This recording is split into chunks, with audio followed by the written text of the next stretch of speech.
বাঙালি kitchen আমার চ্যানেলে তোমাদের সবাইকে অনেক অনেক স্বাগত। আগের দিন দেখিয়েছিলাম আমের শরবত।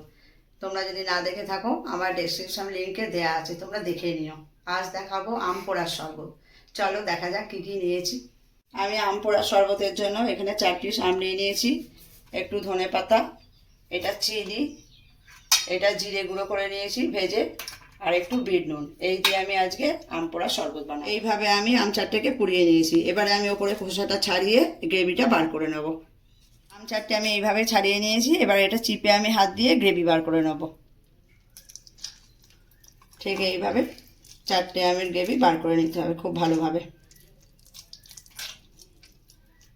আমের গ্রেভিটা আমি এইভাবে বার করে নিয়েছি। এটা এবার একটা মিক্সিং বোলের মধ্যে দিয়ে দেবো।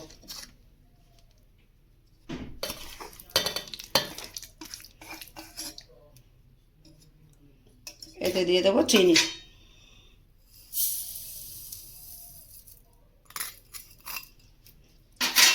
আর দিয়ে দেবো ধনেপাতা,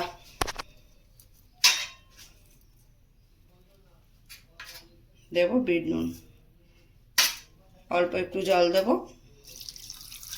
দিয়ে এইটা মিক্সিটা ঘুরিয়ে নেব। পোড়া আমের শরবতটা আমার তৈরি হয়ে গেছে। এবার এটা আমি গ্লাসে ঢেলে নেব।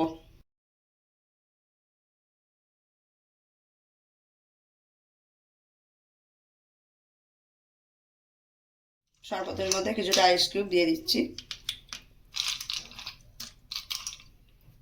আর এখানে আমি একটু পুদিনা পাতা দিয়ে সাজিয়ে দেবো।